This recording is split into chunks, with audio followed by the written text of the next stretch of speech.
আমরা যদি বাংলাদেশের মানুষ ঐক্যবদ্ধ থাকি এবং বাংলাদেশের মানুষের যত নেগেটিভ জিনিসই থাকুক না কেন, কিছু পজিটিভ জিনিস আমাদের দেশে মানুষের আছে আলহামদুলিল্লাহ। এর মধ্যে একটা জিনিস হলো, কোনো দুর্যোগ যদি জাতীয় পর্যায়ে আসে, দেয়ালে যদি পিঠ ঠেকে যায়, তখন দেখা যায় আমাদের দেশে মানুষ ঐক্যবদ্ধ হয়ে যায়, সবাই কাঁধে কাঁধ মিলিয়ে নেমে যায়। এবং আলহামদুলিল্লাহ, এটা আমাদের একটা শক্তির জায়গা। আরেকটা শক্তির জায়গা হলো এদেশের বেশিরভাগ মানুষ মুসলমান। তারা যদি হিন্দুত্ববাদ দ্বারা আক্রান্ত হয়, প্রতিটা মানুষ আল্লাহকে খুশি করবার জন্য তার জীবন দেওয়ার জন্য প্রস্তুত থাকবে ইনশাআল্লাহ।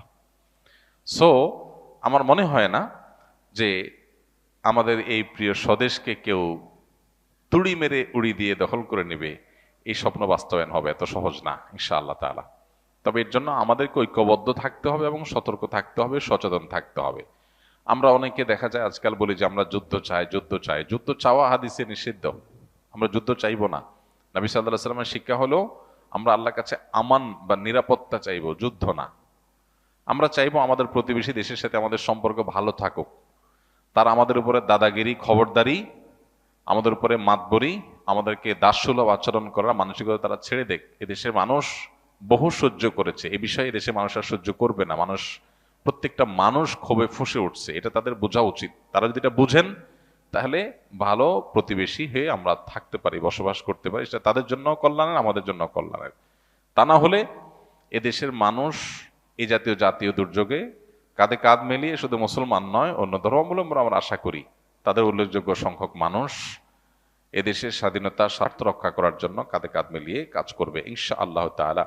আমার মনে হয় এটা তারাও জানে, আমাদের প্রতিবেশী ভাইরাও জানেন যে বাংলাদেশের মানুষ তাদের জাতীয় দুর্যোগে তারা কিভাবে কাঁধে কাঁধ মিলিয়ে দাঁড়ায়। বহুবার আমরা এটা প্রমাণ করেছি, জাতি এটা প্রমাণ করেছে যে জাতীয় দুর্যোগে মানুষ ঐক্যবদ্ধ হয়ে যায়, সকল ভেদাভেদ মানুষ ভুলে যায়। সেটা আবারও প্রয়োজন হলে মানুষ করবে। কিন্তু কেউ যদি এক্সপেরিমেন্ট চালাইতে আসে বাংলাদেশি মানুষের উপরে, তো আমার তো মনে হয় যে তাদের নিজেদের অস্তিত্ব নিয়ে টানাটানিতে পড়বে ইনশাআল্লাহ। এই জন্য আমাদের ইমানকে বৃদ্ধি করতে হবে, আমাদের চেতনাকে জাগ্রত করতে হবে। অ্যাজ এ মুসলমান আমাদের মধ্যে এই মানসিকতা থাকতে হবে যে আমরা আল্লাহর জন্য আমাদের জীবনও প্রয়োজনীয় দিতে আমরা প্রস্তুত। আমাদেরকে যারা কোণঠাসা বানায় রাখে, দাস বানায় রাখে, প্রেসারে রাখে, চাপে রাখে, দখলদারিত্বের মানসিকতা রাখে, খবরদারের মানসিকতা রাখে, ঘৃণা ভরে তাদের এই মাতবরি আমরা প্রত্যাখ্যান করব। আমাদের এই স্বাধীনতার জন্য হুমকির যে সমস্ত পদক্ষেপ তারা নেয়, সেগুলোর বিরুদ্ধে আমরা প্রত্যেকটা মানুষ লড়বো ইনশাআল্লাহ। আমরা যদি সতর্ক থাকি, তাহলে ইনশাআল্লাহ কোনোদিনই তারা সেটা করতে পারবে না ইনশাআল্লাহ। আস-সুন্নাহ ফাউন্ডেশন, উম্মার স্বার্থে সুন্নাহর সাথে।